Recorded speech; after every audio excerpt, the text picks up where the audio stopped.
Cheers, brothers. It's the Friday, April 17th, happy hour edition of the Cossa Challenge Report. And tonight, I thought I'd just start off by filling you in on the secret recipe for the drink that I'm having right now. It's a special recipe I concocted called the Old Explorer, based on an old-fashioned recipe, but you swap out a couple of ingredients. So you use the basic bourbon whiskey of an old-fashioned, and then instead of using the sugar cube, because it's the Old Explorer, you use a little Italian amaretto to sweeten it up. And the secret ingredient, because this is named after Christopher Columbus, the Old Explorer, is the St. Elizabeth allspice dram.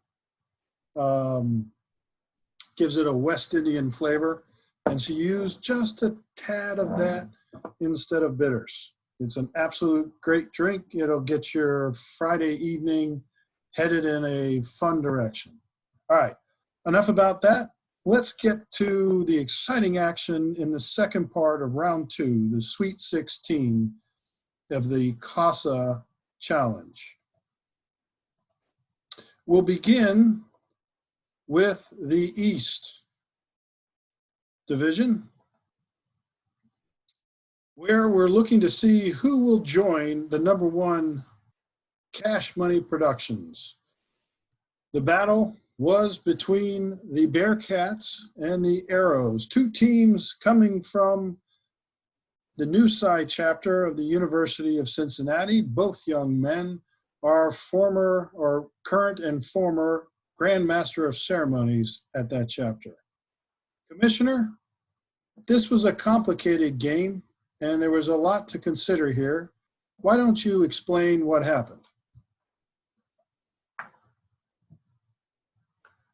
Okay, gladly.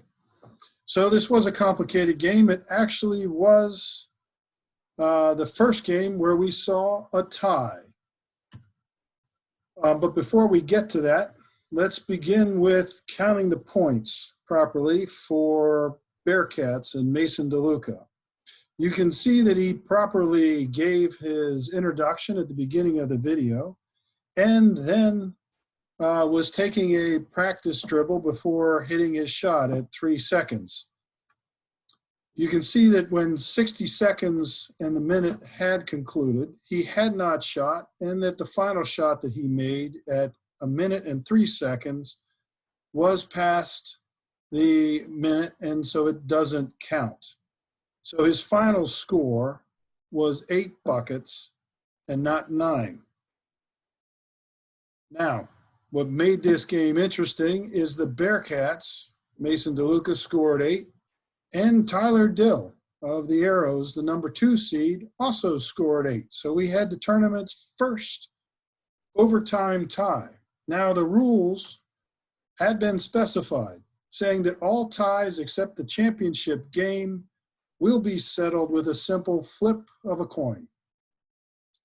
Arrows were assigned the heads, and the Bearcats assigned the tails in alphabetical order.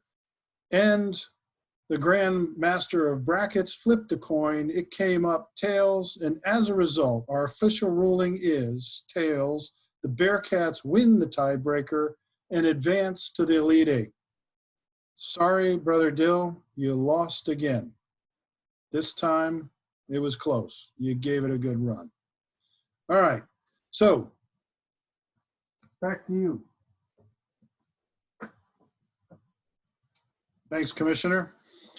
So you can see the game between the #6 seed Bearcats of Mason DeLuca going up against Andrew Bren, Cash Money Productions, on Thursday, April 23rd at 5 o'clock, a matchup between the two remaining UC students in the tournament. Now, turning to the West, who's going to face the #5 Robinson Daggers? We had a game between #6, the Mac Attack, featuring Mike McNally, who scored 25 points. However, as we stated yesterday, it looked like in this Sweet 16 that youth would prevail, and so it did. In this case, the Young Guns outshot the Mac Attack and scored 45 points, and they advance to the Elite Eight. In the South, we had a game between the Schwarzbier down in Canton, Georgia, and the 2020 champ UD Flyers, located in St. Augustine, Florida. True Southern matchup here. Now, Craig doubled his points for the Schwarzbiers in the second round with 47. However, that fell short of what Bill Behringer from 1989 did.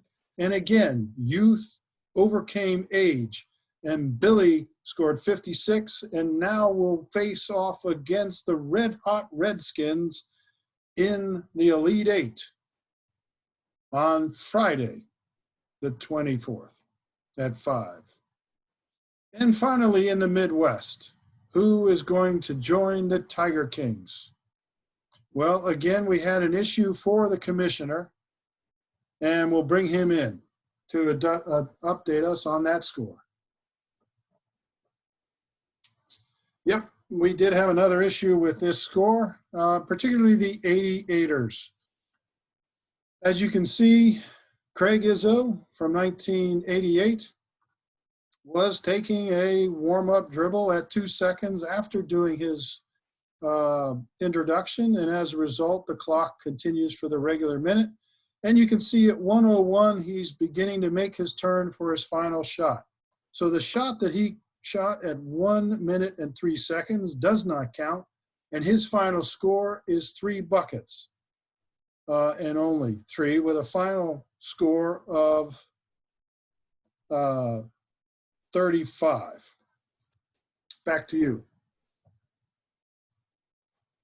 Well, with a score of 35, Patrick Reedy and the Raging Reed Balls did not really need much luck, but nonetheless, he summoned the leprechaun luck of St. Patrick's Day and pulled out a winning score of 58 to overcome the 88ers and advance to the Elite Eight himself. In that game, you can see between the Raging Reed Bulls, the 7th seed, and the number 5 Tiger Kings, will be played on Friday next week, a week from tonight.